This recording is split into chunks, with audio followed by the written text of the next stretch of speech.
1 કલાકમાં અમે તમામ વસ્તુઓ લઈને પેક કરીને તેમને ફોટો આપી દઈએ છીએ અને જતા રહીએ છીએ.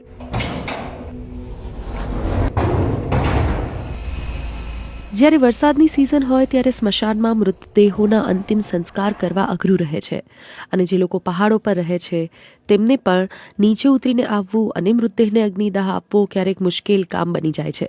મોબાઈલ સ્મશાન વાહન આ જ સમસ્યાના સમાધાનના ભાગરૂપે ચેન્નાઈના ઈરોડ પાસે કાર્યરત છે. આ મોબાઈલ સ્મશાન વાહિની સેન્ટ્રલ રોટરી ક્લબ ચલાવે છે. ગરીબો માટે તે ખૂબ મદદરૂપ છે. જે ગામડામાં રહે છે તેઓ પોતાના જ પ્રાંગણમાં અંતિમ સંસ્કાર કરી નાખે છે. જેઓ વર્ષોથી અહીં જ રહ્યા છે તેમને તે જગ્યા છોડવી નથી. મોબાઈલ શબવાહિની આવા લોકોની ઈચ્છાઓ પૂર્ણ કરે છે. તેઓ જે જગ્યા પર રહ્યા અમે તે જ જગ્યાઓ પર તેમને અંતિમ દાહ આપીએ છીએ. તેમના જ ગામડાઓ પાસે તેમને સ્મશાન જવાની પણ જરૂર નથી. આશા છે કે આમ કરવાથી તેમના આત્માને શાંતિ મળે. આ વાહન નેચરલ ગેસ જનરેટર, વીજળી, લાઉડ સ્પીકરથી સુસજ્જ હોય છે. મૃતદેહને નજીકની કોઈ ખાલી જગ્યા અથવા તો જે તે ગામની પાસેના સ્મશાન ગૃહમાં લઈ જઈને દાહ સંસ્કાર અપાય છે. 1 જ કલાકની અંદર ક્રિયા પૂરી કરી પરિવારને અસ્થિઓ સોંપી દેવામાં આવે છે.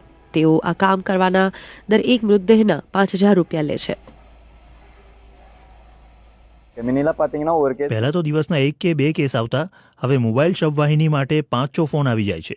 1 કલાકમાં અમે તમામ વસ્તુઓ લઈને પેક કરીને તેમને ફોટો આપી દઈએ છીએ અને જતા રહીએ છીએ. મારા માતાની અંતિમ ક્રિયા અહીંયા કરવામાં આવી હતી. ત્યારથી ઘણા લોકોએ તે કરવાની શરૂઆત કરી. એ સિવાય અસ્થિ વિસર્જન કરવા માટે કાશી કે રામેશ્વરમ જવું પણ બહુ લાંબી પ્રક્રિયા છે. એ લોકો તેના માટે પણ વ્યવસ્થા કરી રહ્યા છે.